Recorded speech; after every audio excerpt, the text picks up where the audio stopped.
Le secret d'un mariage réussi 10. Donc, bien aimé, nous voulons récapituler tout simplement avant de revenir voir les dispositions pratiques que Dieu a mises en place, a prescrit pour permettre aux couples en mission de pouvoir accomplir pleinement la mission dans de bonnes conditions. Ça, ce sont les dispositions obligatoires qui s'imposent à l'homme et à la femme qui veulent contracter mariage.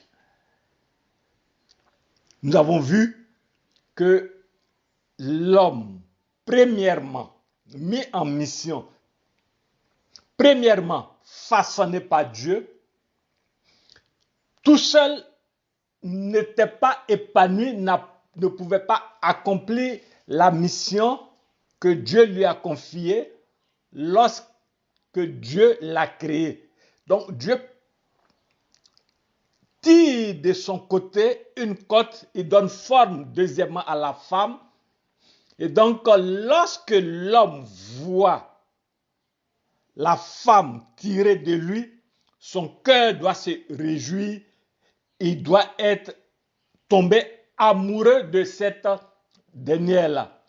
Lorsque cette condition est remplie maintenant, il fait la démarche d'aller trouver les parents de cette fille-là qu'il a vue, qu'il a aimée, en comparaison à toutes les autres femmes, filles qu'il a vues. Il paye la dot. Lorsqu'il finit de payer la dot, les deux conjoints, le couple, l'homme et la femme, quittent respectivement leur famille pour s'unir, pour se mettre ensemble, pour fonder un foyer. De ce foyer-là va naître un enfant qui est le signe visible de l'unité de ce que désormais ces deux personnes sont devenues une et seule chair. Donc Dieu maintenant autorise que après cela, que l'homme et la femme acceptent de se soumettre aux lois et aux autorités de leur pays. La deuxième étape maintenant de ce processus-là, c'est le mariage civil.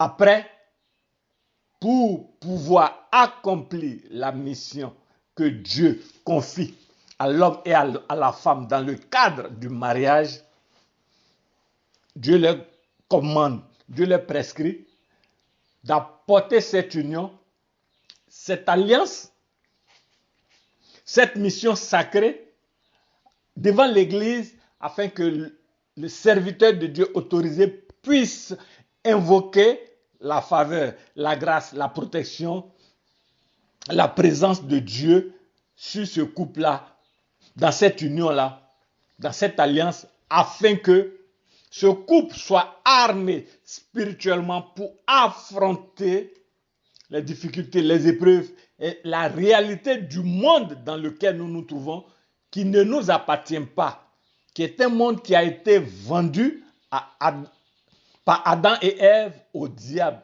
Donc pour pouvoir accomplir la mission que Dieu confie à l'homme et à la femme dans de bonnes conditions, il faille que ce couple-là reçoive la grâce, la faveur de Dieu par la bénédiction nuptiale qui dispose l'homme et la femme maintenant à accomplir leur mission dans de bonnes conditions. Nous allons revenir à partir des vidéos à venir maintenant pour voir dans la réalité, dans le quotidien, dans le vécu de tous les jours, comment l'homme et la femme doivent accomplir cette mission-là, selon toujours les prescriptions de Dieu, pour que cette mission puisse se dérouler dans de bonnes conditions. Bien-aimés, gardons à l'esprit que le mariage vient de Dieu et que c'est en Dieu, par Dieu et avec la grâce, la faveur de Dieu seulement que nous pouvons accomplir pleinement cette mission que Dieu a confiée à l'homme et à la femme. Je reviens pour la suite.